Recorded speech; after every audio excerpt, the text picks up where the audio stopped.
반갑습니다. 데이업의 시청자 여러분들, 그리고 많은 DI의 주주 여러분들. 저는 데이업의 반도체 멘토 류민입니다.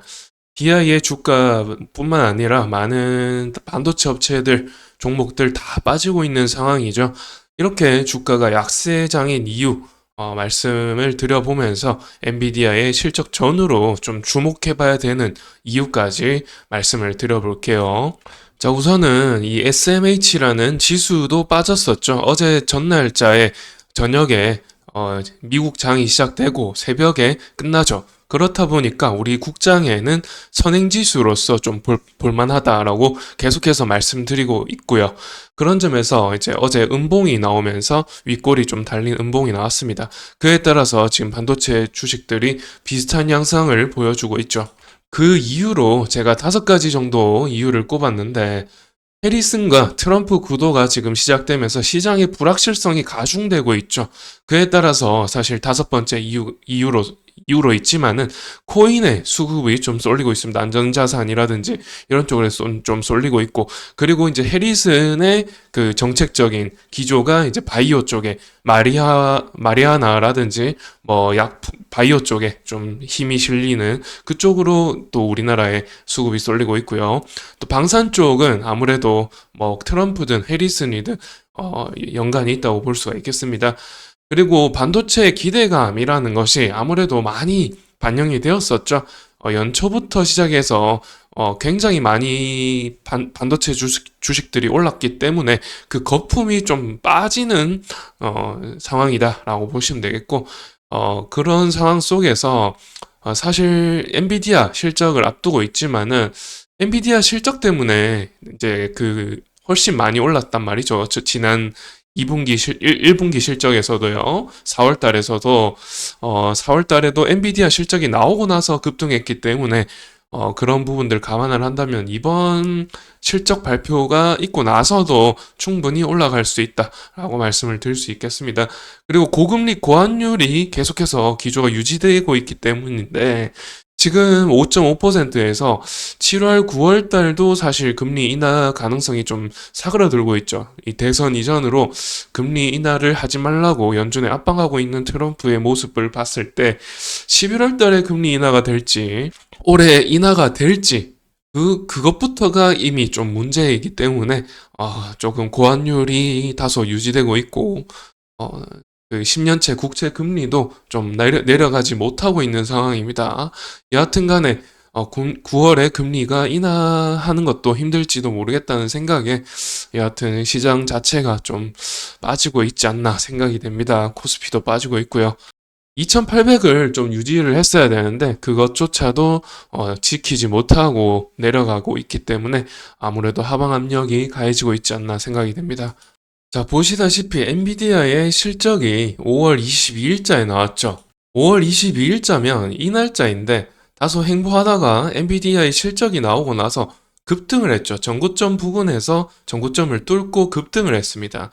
급등했고 조금 이제 가격 조정 나왔다가 다시 엄청나게 상승을 해줬는데, 이렇게 지금 상승했던 이유, 엔비디아의 실적이 나오면은 왜 급등을 하는지 이유를 말씀을 드리면은, 애플과 마소와 이 엔비디아의 이 실적을 비교를 한번 해볼게요.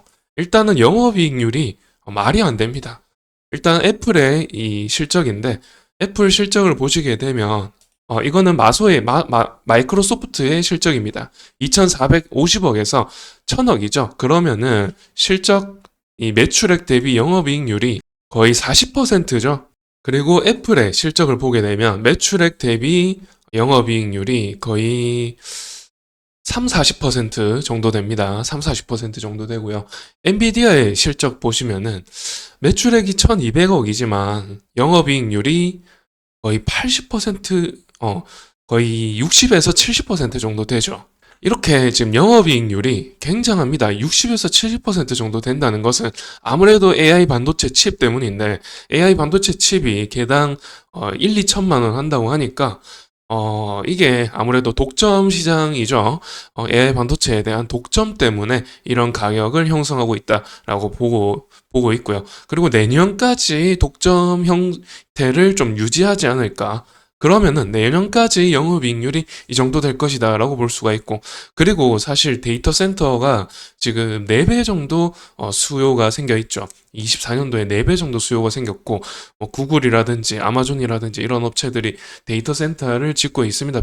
이 뭐 올해도 그 데이터 센터가 많이 필요한 상황이고 AI가 어떤 수익성을 낼지는 미지수지만은 여하튼 데이터 센터를 많이 짓고 있습니다. 그에 따라서 이 반도체 칩이 들어간다라고 하면은 생각을 해봤을 때 이미 엔비디아가 지금 AI 데이터 센터의 80% 이상의 독점 구조로 공급을 하고 있는데 그게 공급이 완료가 되면은 추가적인 데이터 센터가 지어지기 전에 어, 추가적으로 이 AI 반도체 칩에 대한 매출이 생길까요? 생기지 않겠죠. 그런 상황이기 때문에 여하튼 매출액이 내년까지 좀 급증할 것으로 보이고요. 그리고 그 데이터 센터 향으로 이제 3분기부터 좀 직접적으로 매출이 인식될 텐데 그러면은 지금 매출액이 거의 아마 4, 50% 이상 증가하지 않을까 생각이 들거든요. 그러면은 지금 1,600억 달러 정도 예상이 되고 있는 상황입니다. 1,600억에서 1,800억 달러 정도 매출액이 예상되는 상황인데 3분기 말이죠.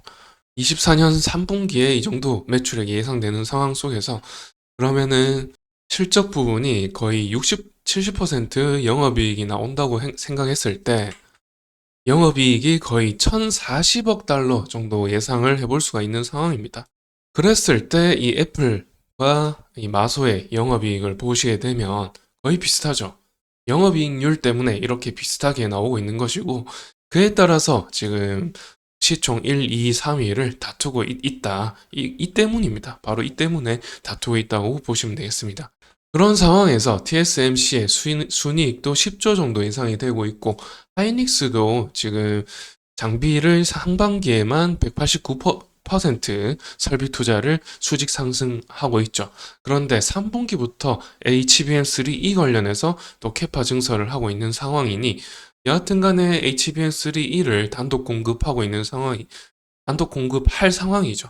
3분기에 할 상황이고 HBM3E 아직까지 삼성전자 퀄테스트 통과하지 못하고 있는 상황이고 마이크론은 할 것 같기는 한데 아직까지 후속 보도가 없는 상황입니다. 그렇기 때문에 단독 공급이 여전히 질 것으로 보이고요. 그에 따라서 이 영업이익률이 지금 아무래도 30% 정도 나오고 있는 상황인데 훨씬 이제 증가할 것으로 보이고요. 왜냐하면 HBM3가 영업이익률이 30% 나오고 있는 상황이고 HBM3E 같은 경우는 훨씬 더 큰 영업이익을 낼 가능성이 높기 때문에 이 엔비디아의 실적도 어닝 서프라이즈가 나올 거지만 그에 따라서 SK 하이닉스의 실적도 상당 부분 그 영향을 끼칠 것이므로 그에 따른 기대감이 또한 반영이 될 수 있다라는 말씀을 드리는 거죠. 그래서 최종적으로 이제 엔비디아의 실적이 8월 28일자로 잡혀 있죠. 실적 발표를 앞두고 지켜볼 필요가 있지 않나. 아직 한 달이나 남아 있지만은 여하튼 지금 DI의 주가를 보게 되면 지금 쌍바닥도 아니고 산바닥을 찍은 상태죠. 산바닥 찍고 다시 반등의 움직임이 나오고 있는데 제가 이제 영상 촬영했을 때 4,900억 시총 4,900억일 때 영상을 촬영하면서 시총이 너무 낮다라고 말씀드렸습니다. 이 매출액이 2,100억 작년에 2,100억입니다.